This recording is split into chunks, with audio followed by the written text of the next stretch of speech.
ang tinatawag nating plunder law o yung batas laban sa pandarambong.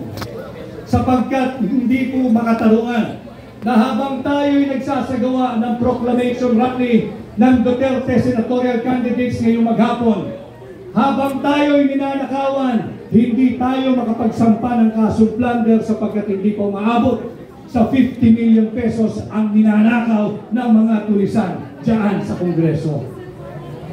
Bilang senador ninyo, aamyendahan ko ho ang plunder law o yung batas laban sa pandarambong. Yung threshold na 50 million, ibababa po natin ito sa 1 million pesos.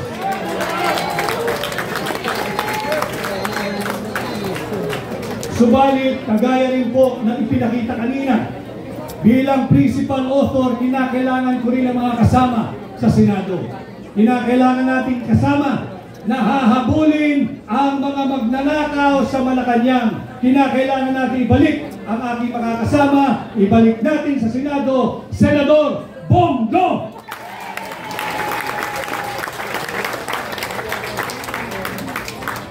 At kaparehas din po ng kanyang advokasya, ipinakita niya kanina doon sa video message niya yung tinatawag niyang Exhibit A, yung KOJC. Nakikita natin kung anong inang pag walang korupsyon, kung lahat ng pera ay ginagamit at napapatupad ng tama. Sa Senado, kinakailangan ko rin ang kasama upang amendahan ang plunder law at kinakailangan nating dalhin sa Senado si Senador Pastor Apollo Kibuloy.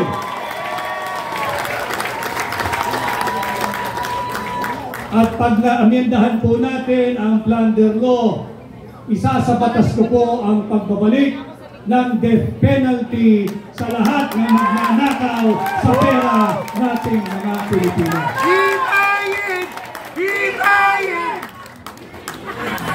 At hindi pa ho nabubuo dyan ang Duterte senatorial candidates. Pag nagawa na po natin yan, meron na tayong pagbabantay sa budget, meron na tayong pagbabantay at pag-amenda sa plunder law, ang pagbabalik ng death penalty, lalabanan din natin ang muling paglaganap ng illegal na droga. Kailangan natin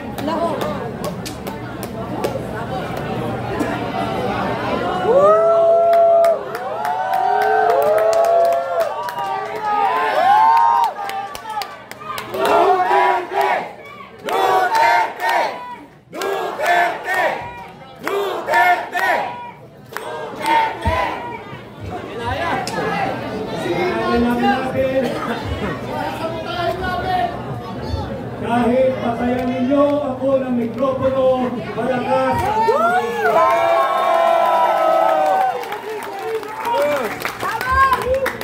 at kagaya ng aking sinasabi, patuloy nating lalabanan ang paglaganap muli ng illegal na droga. Bilang senador, ipapanukala ko ang pag-amyenda dito sa batas na nagtatag sa Philippine Drug Enforcement Agency. Higit nating palalakasin ang PIDEA. Bibigyan natin itong kapangyarihan magsagawa ng taunang mandatory drug testing sa lahat ng tao sa gobyerno. Mandatory drug testing parehas sa elected at appointed official ng ating pamahalaan. Walang exemption. Sisimulan natin ito sa Malacanang. At para magawa natin yan, kinakailangan ko ang isang matapang na namuno na dati ng laban kontra sa illegal na droga. Ibalik natin sa Senado si Senador Bato de la Rosa.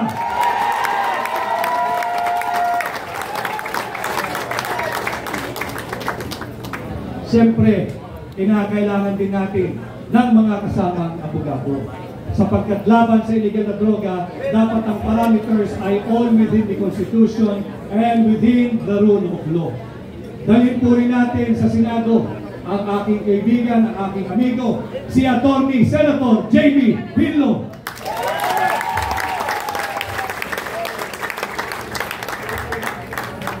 Nabanggit nabanggit din ho kanina na ito'y mabait, subalit matapang din sa totoong buhay. Dalhin din po natin sa Senado, lalaban sa illegal na droga, si Senador Philip Salvador.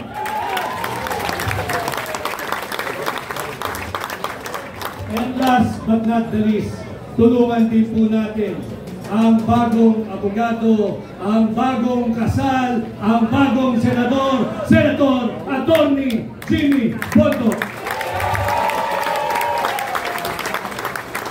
Ito po ang bumubuo ng Duterte Senatorial Candidates.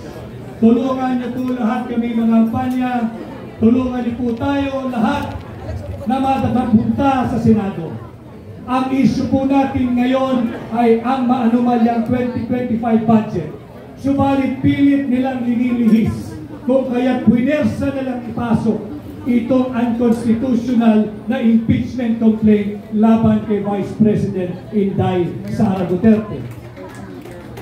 Sinasabi kong unconstitutional sapagkat pinangalanan nila itong verified impeachment complaint. Alam ng mga abogado rito, pag sinabi mong verified, dapat ito'y nabasa mo. Ito'y base sa iyong personal knowledge o dili kaya'y base sa authentic documents. Pinagyayabang nila 215 signatories. 215 signatories. Trinabaho nila ng 7 oras. You have to help me do the math. Kung tayo'y magbabasa ng 32-33 page complaint, kada tao kailangan ng 10 minuto. Sa loob ng 1 oras, 6 na tao lamang ang makakapagbasa at makakapag-unawa ng complaint na yan. 6 na tao sa loob ng 1 oras, i-multiply mo ng 7. 42 lamang ang maximum na makakabasa at makakaintindi ng verified impeachment complaint na yan. Saan galing ang 215? Pagbigyan na natin sila, siguro'y matatalino at sadyang henyo sapagkat yung blanco na uwi sa 6.352 trillion pesos budget. Kung makakabasa po ay 2 mambabatas kada 10 minuto, meron lamang pong makakapirma at makakaunawa ng 12 sa loob ng 1 oras. And again, you have to help me do the math. 12 times 7 hours, it will only give you what? 84. 84 congressmen na nagbasa, na intindihan, na unawaan, base sa kanilang personal knowledge o di kaya ay authentic public documents. Saan galing ang 215 signatories? Sa ayuda at sa akap at sa pork barrel. Kaya ngayong eleksyon, we should all understand what is at stake for our country this midterm election. Hinanakaw na ang pera nating mga Pilipino. Nagbebenta ng 25 toneladang ginto. Hindi sinasabi kung sinong bumili at magkano ang pagbebenta nito. Pati ba naman ang posisyon ng pangalawang Pangulo na nakawin pa rin ng Marcos administration? Kaya importante, mahalaga na tayo'y nagkakaintindihan. Let us protect the 32 million Filipinos who legally, constitutionally, lawfully, and democratically elected Vice President Inday Sara Duterte para ating maging pangalawang Pangulo. Huwag nating hayaang nakawin ng iilang elitistang mambabatas ang pangalawang Pangulo mula kay Inday Sara Duterte. Mahalagang pinag-uusapan natin ito para matulungan ninyo kaming higit at dalhin ninyo ang Duterte senatorial candidate sa Senado at ating po protektahan hindi lamang si Vice President Inday Sara Duterte, hindi lamang ang Office of the Vice President, kung hindi ang sagradong mandato ng 32 milyong Pilipino na ninanakaw ng ilang elitistang mambabatas. At muli ho, ako'y nagpapasalamat sa inyong mainit na pagtanggap. Sana ho ay matulungan ninyo kung ipangampanya sa inyong pamilya, sa